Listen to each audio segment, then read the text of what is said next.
Hello everybody, welcome back to my YouTube channel Raksha Kannada Vlogs. After long time ನಾನು long ವೀಡಿಯೋಗೆ shoot ಮಾಡ್ತಾ ಇರೋದು.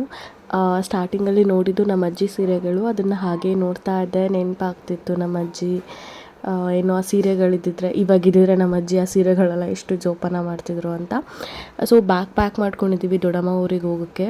Ramya pack ಮಾಡಿರೋದು, ಸ್ವಲ್ಪನೂ ಚೆನ್ನಾಗಿ ಮಾಡಿಲ್ಲ, ಹಿಂಗಂದ್ರೆ ಹಂಗೆ ಇಟ್ಟಿದ್ದಾಳೆ. ಎನಿವೇಸ್ ನಾವು ಹೊರಟ್ವಿ, ಕಾರಲ್ಲಿ ಹೋಗಿದ್ವಿ. ನೈಟ್ ಅರೌಂಡ್ 8 o'clock ನಾವು ಮನೆ ಬಿಟ್ಟಾಗ. ಸೊ ನಾನು ರಮ್ಯಾ ಹಾಗೆ ಅಚ್ಚು ಹೋಗಿದ್ದು, ಕಿರಣ್ ಜೊತೆ ಹೋಗಿದ್ವಿ. ಹೋಗ್ತಾ ಏನಾದರೂ ತಿನ್ಕೊಂಡು ಹೋಗೋಣ ಅಂತ ಪಾನಿಪುರಿ, ಮಸಾಲೆ ಪುರಿ ಹಾಗೆ ಗೋಬಿ ಎಲ್ಲ ತೊಗೊಂಡ್ವಿ. ಹಾಗೆ ಅಲ್ಲಿ ಮಕ್ಕಳೆಲ್ಲ ಇದ್ದಾರಲ್ವ, ಅವ್ರಿಗೂ ಏನಾದರೂ ತೊಗೊಳ್ಳೋಣ ಅಂತ ಹೇಳಿ ಬೇಕ್ರಿಲಿ ಸ್ವಲ್ಪ ಐಟಮ್ಸ್ ಎಲ್ಲ ತೊಗೊಂಡ್ವಿ. ಅದಾದಮೇಲೆ ಆನ್ ದ ವೇ ಹೋಗುವಾಗ ಅಚ್ಚು ಫುಲ್ ಎಂಜಾಯ್ ಮಾಡ್ತಿದ್ಲು. ಆಚೆ ಎಲ್ಲ ನೋಡಿಕೊಂಡು ಇನ್ನೇನು ಊರು ಎಂಟರ್ ಆಗಿದ ತಕ್ಷಣ ಈ ಥರ ಕಲರ್ಫುಲ್ ಲೈಟಿಂಗ್ಸ್ ಎಲ್ಲ ನೋಡಿ ಖುಷಿ ಆಯಿತು. ತುಂಬ ದಿನ ಆಗಿತ್ತು ಈ ಥರ ಎಲ್ಲ ನೋಡಿ. ಹಾಗೆ ನಾನು ಓಕೆ ವೀಡಿಯೋ ಮಾಡೋಣ ಅಂತ ಹೇಳಿ ಮಾಡಿಕೊಂಡೆ, ಲಾಂಗ್ ವೀಡಿಯೋಗೆ ಅಪ್ಲೋಡ್ ಮಾಡೋಣ ಅಂತ.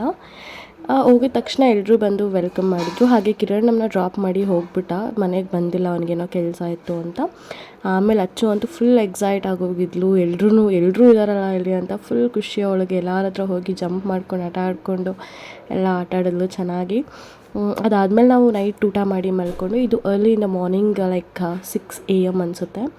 ಆ ಟೈಮಲ್ಲಿ ನಾವು ಟೆರೇಸ್ ರೂಮಲ್ಲೇ ಮಲ್ಕೊಂಡಿದ್ದು. ಎದ್ದ ತಕ್ಷಣ ಆಚೆ ಬಂದು ನೋಡಿದ್ರೆ ಎಷ್ಟು ಬ್ಯೂಟಿಫುಲ್ ಆಗಿರೋ ವ್ಯೂ ಕಾಣಿಸ್ತು ನಮಗೆ. ಅಂದರೆ I just can't even explain, ಅಷ್ಟು ಚೆನ್ನಾಗಿತ್ತು. ತುಂಬ ಪೀಸ್ಫುಲ್ಲಾಗಿ ಕಾಮಾಗಿ ಇತ್ತು.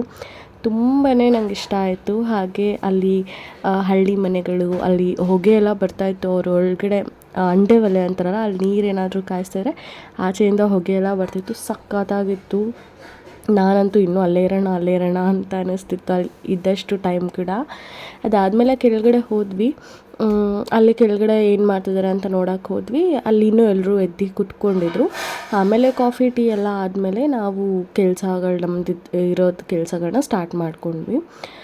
ಫಸ್ಟು ತಂಬಿಟ್ಟು ಮಾಡೋದಕ್ಕೆ ರೆಡಿ ಮಾಡಿಕೊಂಡ್ರು. ನೈಟ್ ಮಾಡ್ಬೇಕು ಅಂದ್ಕೊಂಡ್ವಿ, ಬಟ್ ನೈಟ್ ಆಗಿಲ್ಲ. ಈ ತಂಬಿಟ್ಟು ತಿನ್ನೋದಕ್ಕೆ ತುಂಬ ಚೆನ್ನಾಗಿರುತ್ತೆ, ಟೇಸ್ಟಿಯಾಗಿ. ನಮ್ಮ ದೊಡ್ಡಮ್ಮ ನಾವೆಲ್ಲ ತಿಂತೀವಿ ಅಂತಲೇ ಇದನ್ನು ಮಾಡೋದು. ನಮ್ಮ ಆಂಟಿ ಮತ್ತು ದೊಡ್ಡಮ್ಮ ಈ ತಂಬಿಟ್ಟನ್ನ ಮಾಡ್ತಾಯಿದ್ರು. ಇದು ದೇವ್ರಿಗೆ ಆರತಿ ಎಲ್ಲ ಆದಮೇಲೆ ನಾವು ತಿನ್ನೋದು, ಅದಕ್ಕೆ ಮುಂಚೆ ನಾವೇನು ತಿಂದಿಲ್ಲ. ಅದಾದಮೇಲೆ ನಾನು ಇವಾಗ ಬ್ರೇಕ್ಫಾಸ್ಟ್ ಮಾಡಬೇಕಲ್ವ, ನಾನು ಟೊಮೆಟೊ ಬಾತ್ ಮಾಡೋಣ ಅಂತ ಹೇಳಿ ಟೊಮೆಟೊ ಬಾತ್ ಮಾಡೋದಕ್ಕೆಲ್ಲ ರೆಡಿ ಮಾಡಿಕೊಂಡೆ. ಸ್ವಲ್ಪ ಜಾಸ್ತಿನೇ ಮಾಡಿದೆ, ಇನ್ಫ್ಯಾಕ್ಟು ಅದು ಸಾಯಂಕಾಲವರೆಗೂ ಆಗೋಯಿತು. ಆ ಥರ ಮಾಡಿದೆ, ಬಟ್ ಖಾಲಿ ಆಯಿತು, ಅದೇನು ವೇಸ್ಟ್ ಆಗಿಲ್ಲ. ಅದಾದಮೇಲೆ ಇಲ್ಲಿ ಏನೇನು ಬೇಕು, ಹೂವು, ಹಣ್ಣು, ದೇವರಿಗೆ ಅದೆಲ್ಲ ಬಂದಿತ್ತು. ಹಾಗೆ ಇಲ್ಲಿ ನಾವು ಆರ್ಡರ್ ಕೊಟ್ಟು ಮಾಡಿಸಿದಂಥ ಆರತಿ ಏನಿದೆ ಅದು ಕೂಡ ಅಲ್ಲಿಂದ ಮಾರ್ನಿಂಗ್ ಬಂದಿತ್ತು. ಇದು ಏನೇನು ಬೇಕು ನಮಗೆ ನಾಳೆಗೆ, ಅಂದರೆ ನಾನ್ ವೆಜ್ ಊಟದ ದಿನ ಏನೇನು ಬೇಕೋ ಅದೆಲ್ಲ ತೊಗೊಂಡು ಬಂದಿದ್ದರು.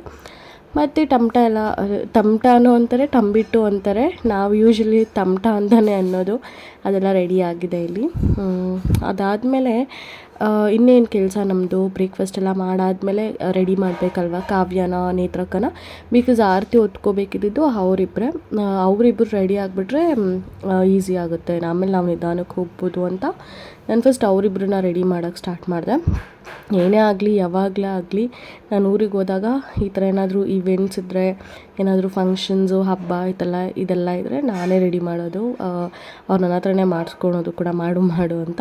ಹಾಗೆ ಅವರಿಬ್ರಿಗೆ ರೆಡಿ ಮಾಡಿದೆ. ತುಂಬ ಟೈಮ್ ತೊಗೊಂತು. ಇನ್ಫ್ಯಾಕ್ಟ್ ಕಾವ್ಯಗೂ ರೆಡಿ ಮಾಡಿದೆ, ಹಾಗೆ ನೇತ್ರಕ್ಕಗೂ ರೆಡಿ ಮಾಡಿದೆ. ಇಬ್ಬರು ಏನು ಅಲ್ಲಿ ಫೋನ್ಗಿಂತ ಡೈರೆಕ್ಟಾಗಿ ನೋಡೋದಕ್ಕೆ ತುಂಬ ಚೆನ್ನಾಗಿ ಕಾಣಿಸ್ತಿದ್ರು. ಫೋನಲ್ಲಿ ಕೂಡ ಚೆನ್ನಾಗಿ ಕಾಣಿಸ್ತಿದ್ದಾರೆ, ಬಟ್ ಡೈರೆಕ್ಟಾಗಿ ನೋಡೋದಕ್ಕೆ ಇನ್ನೂ ಚೆನ್ನಾಗಿ ಕಾಣಿಸ್ತಾಯಿದ್ರು. ಹಾಗೆ ರೆಡಿ ಮಾಡಿ ಯಾವುದು ಜುವೆಲ್ಸ್ ಎಲ್ಲ ಮ್ಯಾಚ್ ಆಗುತ್ತೆ ಅದೆಲ್ಲ ಪೇರಪ್ ಮಾಡಿ ಅವನ್ನ ರೆಡಿ ಮಾಡಿ ಕಳಿಸಿದ್ವಿ. ಇವಾಗ ಈ ಆರತಿ ನೋಡಿ ಎಷ್ಟು ಬ್ಯೂಟಿಫುಲ್ಲಾಗಿ ರೆಡಿ ಮಾಡಿಕೊಟ್ಟಿದ್ದಾರೆ. ಅರೌಂಡ್ 1700 ಏನೋ ಇದಕ್ಕೆ ಚಾರ್ಜಸ್ ಆಯಿತು ಅಂತ ಹೇಳ್ತಾಯಿದ್ರು. ಫಸ್ಟೇ ಕಾವ್ಯ ಎತ್ಕೋತೀನಿ ಅಂತ ಹೇಳಿ ಅವಳು ಆಚೆ ನಿಂತ್ಕೊಂಡಿದ್ದಾಳೆ. ಬಟ್ ಸೀರೆ ಹಾಕ್ಕೊಂಡು ಎತ್ಕೊಳೋದಕ್ಕೆ ಅವಳಿಗೂ ಸ್ವಲ್ಪ ಭಯನೇ ಇತ್ತು. ಬಿಕಾಸ್ ಕೆಳಗಡೆ ಅದು ಸೀರೆ ಹಿಂಗೆಲ್ಲ ಕಾಲಿಗೆ ಸಿಗ್ತಿರುತ್ತೆ ಅಂತ. ಬಟ್ ತುಂಬ ಚೆನ್ನಾಗಿತ್ತು ಆರತಿ. ಆಮೇಲೆ ಅವರೆಲ್ಲ ಹೋದ್ಮೇಲೆ ನಾವು ನಿಧಾನಕ್ಕೆ ರೆಡಿಯಾಗಿ ಆಮೇಲೆ ನಾವು ಬಂದ್ವಿ. ಇನ್ನೂ ನೋಡಿ ಇಷ್ಟೊತ್ತಾದ್ರೂ ಇಲ್ಲೇ ಇತ್ತು ಆರತಿ ಮುಂದೆ. ಅಂದರೆ ತುಂಬ ಲೇಟ್, ಒಂದೇ ಆರತಿ ಹೋಗೋದು. ಅದು ಕೂಡ ತುಂಬ ಲೇಟ್ ಮಾಡ್ತಾರೆ, ಅಲ್ಲೆಲ್ಲೇ ಸ್ಟಾಪ್ ಮಾಡಿ ಈ ಹುಡುಗರೆಲ್ಲ ಡ್ಯಾನ್ಸ್ ಮಾಡಿಕೊಂಡು ಅಲ್ಲೆಲ್ಲೇ ಸ್ಟಾಪ್ ಮಾಡಿಸ್ಬಿಡ್ತಾರೆ. ನಾವೆಲ್ಲ ಏನು ಸ್ಲಿಪ್ಪರ್ಸ್ ಎಲ್ಲ ಹಾಕ್ಕೊಂಡು ನಡೆಯೋದಕ್ಕೆ ಕಷ್ಟ ಆಯಿತು ಅಲ್ಲಿ ಹೊಲ ಗದ್ದೆ ಹತ್ರ ಎಲ್ಲ. ಬಟ್ ಇವರೆಲ್ಲ ಹಾಗೆ ಬರೀ ಕಾಲಲ್ಲಿ ನಡಿಬೇಕಿತ್ತು, ತುಂಬ ಕಷ್ಟ ಆಯಿತು ಅವ್ರಿಗೆಲ್ಲ. ಏನೋ ಮಾಡೋಕ್ಕಾಗಲ್ಲ ಅಲ್ವಾ, ಏನೋ ವರ್ಷಕ್ಕೆ ಒಂದ್ಸಲಿ ಅಂತ ಹೇಳಿ ಎಲ್ಲರೂ ಅಡ್ಜಸ್ಟ್ ಮಾಡಿಕೊಂಡು ಮಾಡಿದ್ರು. ನೋಡಿ ಈ ಪ್ಲೇಸಲ್ಲಿ ತುಂಬ ಕಷ್ಟ ಆಯಿತು ನಡೆಯೋದಕ್ಕೆ. ಇವಂದು ನಾವು ಸ್ಲಿಪ್ಪರ್ಸ್ ಹಾಕಿದ್ರು ಕೂಡ ತುಂಬ ಕಷ್ಟ ಅನ್ನಿಸ್ತು. ಬಟ್ ಅವರೆಲ್ಲ ಬರಿಗಾಲಲ್ಲಿ ಅದು ಆರತಿ ಹಿಡ್ಕೊಂಡು ಹೆಂಗೆ ನಡೆದ್ರೋ ನಂಗೆ ನಿಜವಾಗ್ಲೂ ಗೊತ್ತಿಲ್ಲ. ಅದಾದಮೇಲೆ ಇಲ್ಲಿ ಫುಲ್ ಗ್ರೀನ್ ಆಗಿತ್ತು.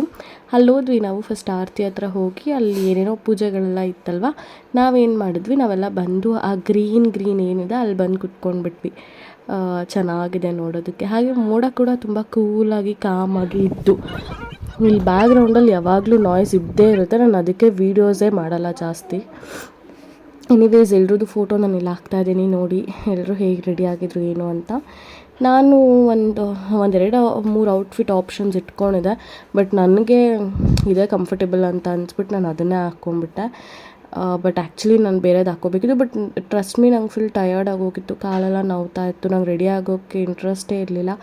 ಬಟ್ ಸ್ಟಿಲ್ ನಾನು ಏನೋ ಒಂದು ರೆಡಿ ಆಗಿಬಿಟ್ಟು ಹೋದೆ. ಇಲ್ಲೆಲ್ಲ ಎಷ್ಟು ಚೆನ್ನಾಗಿತ್ತು ಗೊತ್ತಾ, ಇಲ್ಲಿ ಬಂದು ಕುತ್ಕೊಂಡಿದ್ವಿ ನಾವು, ಫೋಟೋಸ್ ಎಲ್ಲ ಕ್ಯಾಪ್ಚರ್ ಮಾಡಿ ವೀಡಿಯೋಸ್ ಎಲ್ಲ ಕ್ಯಾಪ್ಚರ್ ಮಾಡ್ಕೋತಾ ಇದ್ವಿ. ವೆದರ್ ಕೂಡ ತುಂಬ ಚೆನ್ನಾಗಿತ್ತು, ಆ ಮೋಡಗಳೆಲ್ಲ ಸಖತ್ತಾಗಿತ್ತು. ಮತ್ತು ಫುಲ್ ಹಳ್ಳಿ ವೈಬ್ಸು ತುಂಬ ಚೆನ್ನಾಗಿರುತ್ತೆ. ಇದು ಇರೋದು ಹೆಸರುಘಟ್ಟ ಹತ್ರ. ತುಂಬ ತೀರಾ ಹಳ್ಳಿ ಅಂತಲೂ ಹೇಳೋಕ್ಕಾಗಲ್ಲ, ಬಟ್ ತುಂಬ ಸಿಟಿ ಅಂತಲೂ ನಾವು ಹೇಳೋದಕ್ಕಾಗಲ್ಲ. ಬಿಕಾಸ್ ಅಲ್ಲಿರೋ ಹಳ್ಳಿ ಮನೆಗಳು, ಹಳ್ಳಿ ವಾತಾವರಣ, ಅವ್ರು ಮಾತಾಡೋ ಸ್ಲ್ಯಾಂಗ್ ಇದೆಲ್ಲ ಹಳ್ಳಿಗೆ ಹೋಲುತ್ತೆ. ಬಿಕಾಸ್ ಅಲ್ಲಿ ತೋಟ ಗದ್ದೆ, ಹಸು ಕರು, ಹಂಚಿನ ಮನೆಗಳೆಲ್ಲ ಜಾಸ್ತಿ. ಸೊ ನಾನು ಇದನ್ನು ಹಳ್ಳಿ ಥರನೇ ಕನ್ಸಿಡರ್ ಮಾಡ್ತೀನಿ.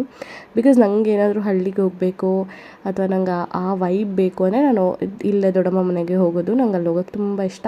ಹಾಗೆ ಇಲ್ಲಿ ಇದನ್ನೇನೋ ಅಂತ ಇದ್ರು, ನಂಗೆ ಅದು ಗೊತ್ತಿಲ್ಲ. ಮನೆಗೆ ಬಂದು ದೇವಸ್ಥಾನದಲ್ಲಿ ಪ್ರಸಾದ ಇತ್ತು.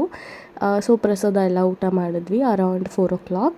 ಅದಾದಮೇಲೆ ಪಟಾಕಿ ಎಲ್ಲ ಹೊಡಿತಾಯಿದ್ರು. ಇದನ್ನು ಏನಂತಾರೆ ಅಂತ ನನಗೆ ಎಕ್ಸಾಕ್ಟಾಗಿ ಗೊತ್ತಿಲ್ಲ. ಎಕ್ಸಾಕ್ಟಾಗಿ ಏನು ಹೇಳ್ತಾರೆ ಅಂತ ಗೊತ್ತಿಲ್ಲ. ಬಟ್ ನಾನು ವೀರಗಾಸೆ ಅವರು ಅಂತ ನಾನು ಅಂದ್ಕೊಂಡೆ.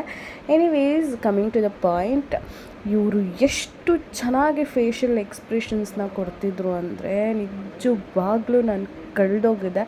ಅಷ್ಟು ಚೆನ್ನಾಗಿ ಅವರು ಫೇಶಿಯಲ್ ಎಕ್ಸ್ಪ್ರೆಷನ್ಸ್ ಆಗಿರ್ಬೋದು, ಅವ್ರ ಎನರ್ಜಿ ಇರ್ಬೋದು, ಎವ್ರಿಥಿಂಗ್ ವಾಸ್ ಅಲ್ಟಿಮೇಟ್. ನಾನಂತೂ ಫಸ್ಟ್ ಟೈಮ್ ನೋಡಿದ್ದು, ನಾನು ನಿಜವಾಗ್ಲೂ ತುಂಬ ಇಂಪ್ರೆಸ್ ಆಯಿತು ನನಗೆ. ನಾನಂತೂ ಅವ್ರನ್ನ ಹೇಗೆ ಅಡ್ಮೈರ್ ಮಾಡ್ತಿದ್ದೆ ಗೊತ್ತಾ, ಅಷ್ಟು ಚೆನ್ನಾಗಿ ಮಾಡ್ತಾಯಿದ್ರು ಅವರು. ಅವ್ರ ಕಣ್ಣು, ಅವರು ಇವಾಗ ನಮ್ಮನ್ನ ನೋಡ್ಬಿಟ್ಟು ಮಾಡೋ ಮೂಮೆಂಟ್ಸು, ಇದೆಲ್ಲ ಸಕ್ಕತ್ತಾಗಿತ್ತು, ತುಂಬ ಚೆನ್ನಾಗಿತ್ತು. ನಾನು ಹೇಳೋಕ್ಕೆ ಬರಲ್ಲ, ಅಷ್ಟು ಚೆನ್ನಾಗಿತ್ತು. ಇಲ್ಲಿ ಮ್ಯೂಸಿಕ್ ನಾನೇನೂ ಹಾಕಿಲ್ಲ because of that copyrights and all that. But ನಿಜವಾಗ್ಲೂ ತುಂಬ ಚೆನ್ನಾಗಿ ಮಾಡಿದ್ರು. ಹಾಗೆ ನೋಡ್ಕೊಂಡು ನಿಂತ್ಕೊಂಡ್ಬಿಟ್ಟಿದ್ವಿ ನಾವು, ಸಖತ್ತಾಗಿತ್ತು. ಫಸ್ಟ್ ಟೈಮ್ ಕೂಡ ನಾನು ನೋಡಿದ್ದು and I loved it. Okay, ಇಲ್ಲಿ ನೆಕ್ಸ್ಟ್ ಡೇ ಮಾರ್ನಿಂಗ್ ಅಂದರೆ ನಾನ್ ವೆಜ್ ಇರುತ್ತಲ್ವ. ಸೊ ಇಲ್ಲಿ ನಾನು ಚಿಕನ್ ಫ್ರೈ ಎಲ್ಲ ರೆಡಿ ಮಾಡ್ಕೊಬಿಟ್ಟಿದ್ವಿ ಆಲ್ರೆಡಿ, ನಾವೇನೇನು ಮಾಡಬೇಕು ಅಂತ. ಸೊ ನಾನು ಚಿಕನ್ ಫ್ರೈ ಮಾಡ್ತಾಯಿದ್ದೀನಿ. ಹಾಗೆ ಇಲ್ಲಿ ನಾವು ಬೆಳ್ಳುಳ್ಳಿ ಕಬಾಬ್, ಹಾಗೆ ಮಟನ್ ಸಾಂಬಾರು, ಬೋಟಿ ಗೊಜ್ಜು ಮತ್ತು ಮುದ್ದೆ, ರೈಸ್, ಹಾಗೆ ಇನ್ನೇನು ಅಷ್ಟೇ ಚಿಕನ್ ಫ್ರೈ ಇಷ್ಟು ಮಾಡಬೇಕಂತ ನಾವು ಪ್ಲ್ಯಾನ್ ಮಾಡ್ಕೊಂಡಿದ್ವಿ. ಸೊ ಅದ್ರ ಪ್ರಕಾರ ಎಲ್ಲ ರೆಡಿ ಮಾಡ್ಕೊಂಡ್ವಿ. ಹಾಗೆ ನಾವು ಮಸಾಲಾನ ಫ್ರೈ ಮಾಡ್ಕೊಂಡಿದ್ವಿ, ಎಣ್ಣೆಯಲ್ಲಿ ಹುರ್ಕೊಂಡಿದ್ವಿ. ಅದರಿಂದ ಇನ್ನೂ ಟೇಸ್ಟ್ ಎನ್ಹ್ಯಾನ್ಸ್ ಆಗುತ್ತೆ ಅಂತ ನಾವು ಹಾಗೆ ಮಾಡ್ಕೊಂಡಿದ್ದು. ಅದನ್ನು ನಾವು ಕೊಟ್ಟು ಕಳಿಸ್ಬಿಟ್ಟಿದ್ವಿ, ಅದು ಗ್ರೈಂಡ್ ಮಾಡ್ಕೊಬರೋದಕ್ಕೆ ಅಂತ. ಅವರು ಗ್ರೈಂಡ್ ಮಾಡ್ಕೊಂಡು ತೊಗೊಂಡು ಕೊಟ್ಟಿದ್ರು. ಇಲ್ಲಿ ಮಟನ್ ಸಾಂಬಾರು ನೀವು ನೋಡ್ತಾ ಇರೋದು, ಮಟನ್ ಸಾಂಬಾರು ರೆಡಿ ಆಗ್ತಾ ಇದೆ. ಹಾಗೆ ಅಲ್ಲಿ ನನ್ನದು ಚಿಕನ್ ಫ್ರೈ ಕೂಡ ರೆಡಿ ಆಯಿತು. ಮಟನ್ ಸಾಂಬಾರು ನಮ್ಮ ಆಂಟಿ, ನಮ್ಮ ದೊಡ್ಡಪ್ಪ ಇವ್ರು ಸೇರ್ಕೊಂಡು ಮಾಡಿದ್ದು. ಚಿಕನ್ ಫ್ರೈ ಏನಿದೆ ಇದನ್ನು ನಾನು ಮಾಡಿದ್ದು. ಹಾಗೆ ಬೆಳ್ಳುಳ್ಳಿ ಕಬಾಬ್ ಎಲ್ಲರೂ ಸೇರಿ ಮಾಡಿದ್ವಿ, ಇಷ್ಟು ಹಾಕ್ಬೇಕು ಅಷ್ಟು ಹಾಕ್ಬೇಕಂತ. ಹಾಗೆ ಒಂದು ಕೈ ಅಳತೆ ಕಣ್ಣು ಅಳತೆ ನೋಡಿಕೊಂಡು ಎಲ್ಲರೂ ಸೇರ್ಕೊಂಡು ಮಾಡಿದ್ವಿ. ಅದಾದಮೇಲೆ ಬೆಳ್ಳುಳ್ಳಿ ಕಬಾಬ್ ರೆಡಿ ಆಗ್ತಿದ್ದಂಗೆ ಒಬ್ಬೊಬ್ಬರೇ ಎತ್ಕೊಂಡು ತಿನ್ನೋದಕ್ಕೆ ಸ್ಟಾರ್ಟ್ ಮಾಡಿದ್ರು. ಸೊ ಅದು ಹಾಗಾಗಿ ಖಾಲಿ ಆಗ್ತಿತ್ತು, ಆದರೆ ತುಂಬ ಚೆನ್ನಾಗಿತ್ತು ಟೇಸ್ಟ್ ಎಲ್ಲ. ಹಾಗೆ ಮತ್ತು ಲಾಸ್ಟಲ್ಲಿ ನಾವು ಮಾಡಿದ್ದು ಮೊಟ್ಟೆ ಕರಿ ಮಾಡಿದ್ವಿ, ಎಗ್ ಕರಿ ಮಾಡಿದ್ವಿ. ಇದು ವೆಜ್ ತಿನ್ನೋರಿಗೆ ಅಂತ. ಇಲ್ಲಿ ನಮ್ಮ ದೊಡ್ಡಮ್ಮ ಮುದ್ದೆ ಎಲ್ಲ ನಮಗೆ ತೊಳಸಿ ಕೊಡ್ತಾಯಿದ್ರು. ನಾವು ಮುದ್ದೆ ಮಾಡ್ತೀವಿ ಅಂತ ನಾನು ಕಾವ್ಯ ಹೋಗಿ ಕುತ್ಕೊಂಡ್ವಿ. ಹಾಗೆ ನಾವು ಮುದ್ದೆ ಮಾಡ್ಕೊಂಡ್ವಿ. ಹಂಗೆ ಅದನ್ನು ಒಂದು ಕ್ಲಿಪ್ಪಿಂಗ್ಸ್ ಇರಲಿ ಅಂದ್ಬಿಟ್ಟು ನಾನು ಕ್ಲಿಪ್ಪಿಂಗ್ಸ್ ತೊಗೊಂಡೆ. ಫುಲ್ ಬಿಸಿ ಇತ್ತು ಗೊತ್ತಾ, ಹೆಂಗೆ ಮಾಡ್ತಾರೋ ಅಪ್ಪ ಕಷ್ಟ ಆಗಲ್ವಾ ಅಂತ ಅಂದ್ಕೊಂಡು ನಾನು ಹಂಗೆ ಮುದ್ದೆ ತೊಳಸ್ತಾ ಇದ್ದೆ. ಆಮೇಲೆ ಇಲ್ಲಿ ನೀವು ನೋಡ್ತಾ ಇರೋದು ಬೋಟಿ ಗೊಜ್ಜು. ಬೋಟಿ ಗೊಜ್ಜಿದು. ಬೋಟಿಗೆ ನಾವು ಹೆಸರು ಕಾಳು ಹಾಗೆ ಕಡಲೆಕಾಳು ಹಾಕಿ ಮಾಡಿದ್ದಿದ್ದು. So this is my platter, non veg platter. ಇಲ್ಲಿ ಚಿಕನ್ ಫ್ರೈ ಇದೆ, ಬೋಟಿ ಗೊಜ್ಜಿದೆ, ಮುದ್ದೆ ಇದೆ, ಹಾಗೆ ಸಲಾಡ್ ಇದೆ, ಮತ್ತು ಬೆಳ್ಳುಳ್ಳಿ ಕಬಾಬ್ ಇದೆ, ಮಟನ್ ಸಾಂಬಾರಿದೆ. ಸೊ ಇದೆಲ್ಲ ಆ್ಯಂಡ್ ನಾನು ಇಷ್ಟೂ ತಿಂದಿಲ್ಲ, ಜಸ್ಟ್ ವೀಡಿಯೋಗೆ ಅಂತ ನಾನು ಹಾಕ್ಸ್ಕೊಂಡಿದ್ದು. ಎನಿವೇಸ್, ಐ ಹೋಪ್ ಈ ಒಂದು ವಿಡಿಯೋ ನಿಮ್ಮೆಲ್ರಿಗೂ ಇಷ್ಟ ಆಗಿರುತ್ತೆ ಅಂತ. ದಯವಿಟ್ಟು ಇಷ್ಟ ಆಗಿದರೆ ಸಪೋರ್ಟ್ ಮಾಡಿ, ನನಗೆ ಸಬ್ಸ್ಕ್ರೈಬ್ ಮಾಡ್ಕೊಳ್ಳಿ, ನನ್ನ ಚಾನಲ್ನ ಲೈಕ್ ಮಾಡಿ, ನನ್ನ ವೀಡಿಯೋಸ್ಗೆ ಕಾಮೆಂಟ್ ಮಾಡಿ, ಹಾಗೆ ಶೇರ್ ಮಾಡಿ ನಿಮ್ಮ ಫ್ರೆಂಡ್ಸ್ ಅಥವಾ ಫ್ಯಾಮಿಲಿ ಯಾರಿಗಾದರೂ. ಅಷ್ಟೇ ನಾನು ಕೇಳೋದು. ಇನ್ನು ಮುಂದೆ ಆದರೂ ನಾನು ಲಾಂಗ್ ವೀಡಿಯೋಸ್ ಮಾಡಬೇಕಂತ ಅಂದ್ಕೊಂಡಿದ್ದೀನಿ. ಶಾರ್ಟ್ ವೀಡಿಯೋಸ್ಗೆ ನನಗೆ ರೆಸ್ಪಾನ್ಸ್ ಚೆನ್ನಾಗಿ ಬರ್ತಾ ಇದೆ. ಸೊ ನಾನು ಅದ್ರ ಕಡೆ ತುಂಬ ಕಾನ್ಸಂಟ್ರೇಟ್ ಮಾಡ್ತಾಯಿದ್ದೀನಿ. ಹಾಗೆ ಲಾಂಗ್ ವೀಡಿಯೋಸ್ಗೂ ನಿಮ್ಮ ಪ್ರೀತಿನ ತೋರಿಸಿ, ದಯವಿಟ್ಟು ನನಗೂ ಸಪೋರ್ಟ್ ಮಾಡಿ. ಇಷ್ಟು ಮಾತ್ರ ನಾನು ನಿಮ್ಮ ಹತ್ರ ಕೇಳೋದು. And that's it for today. That's it. ಮತ್ತು ನಾನು ಬೇರೆ ವ್ಲಾಗ್ ಜೊತೆ ಮತ್ತೆ ಸಿಗ್ತೀನಿ. Until then, take care. Thank you so much for watching. I'll meet you guys in the next video. Bye bye.